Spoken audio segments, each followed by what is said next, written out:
I was born in Charleston, pretty close to here in Roper Hospital, but I grew up in Monk's Corner. And I spent a lot of time going fishing with my grandparents, running around in the woods, chasing turtles, snakes. I drew animals as long as I can remember. I even told the kids at school that I had a tiger in the backyard. And they'd come over and say, "Where's the tiger?" I'd say, "He's sleeping in the bushes."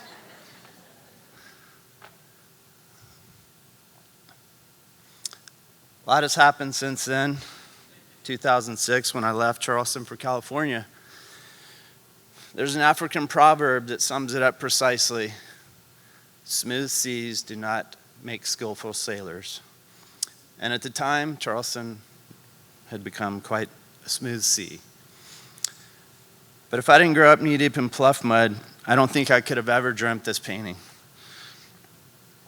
To this day, you can see the colors, the elements, and the vibrations of my childhood in the work. So much so, in this painting, I titled it "The Prince of Tides" after the Pat Conroy novel of the same name. When asked about his childhood, Pat Conroy said, "I would have to take you to the marsh on a spring day, flush the great blue heron from its silent occupation, scatter marsh hens as we sink to our knees in mud, open you an oyster with a pocket knife and feed it to you from the shell and say, 'There, that's the taste of my childhood.'" The objects I produce are interrogations. They exist as curious inquiries into the mutating partitions of nature.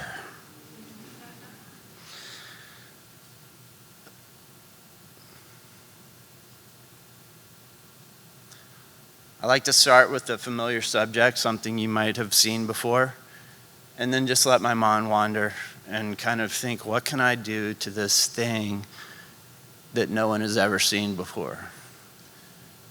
And that's what's happening here.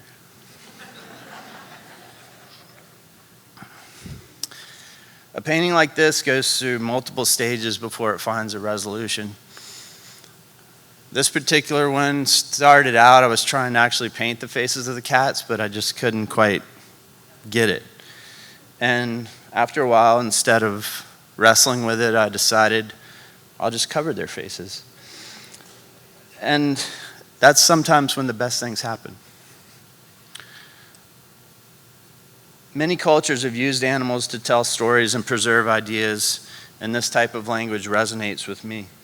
The absence of humanity kind of lets us visualize things without things like identity. I've used mirrors in paintings before, so that's a way of letting the person go into the painting and kind of see things that you wouldn't normally see within the painting. So you're seeing parts that usually wouldn't be visible. This is another series that talks about museums and galleries and how they sort of prescribe value to things. Like when you walk in and you see it, your mind just kind of says, "Oh, this must be worth something." And I like to question things like that.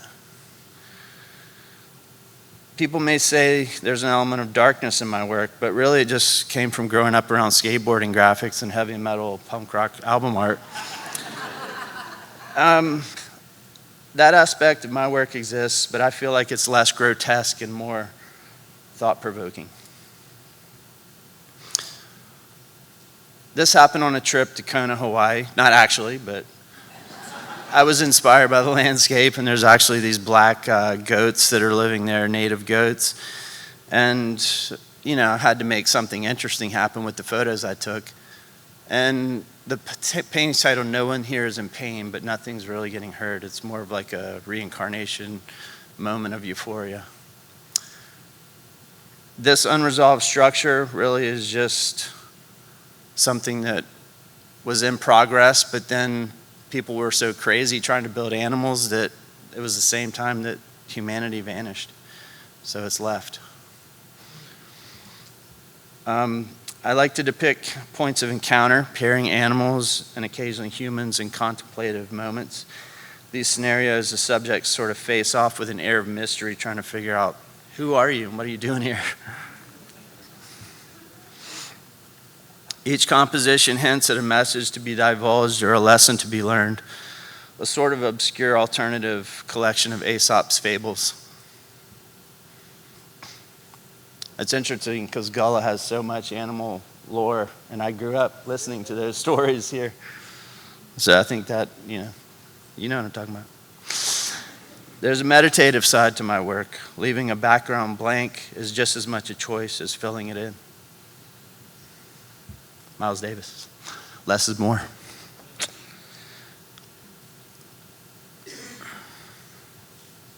A painting can exist as a sort of visual poem.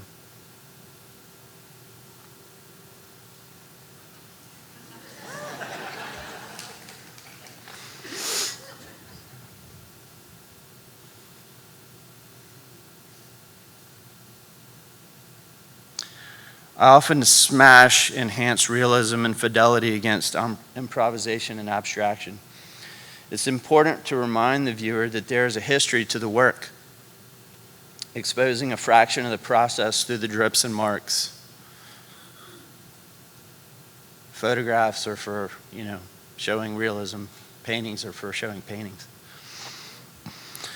Over the last decade, my process has become more and more of a discussion between analog and digital tools, such as this iPad right here. Various creative applications, research, and all types of reference material play equally important roles in a painting's geometry.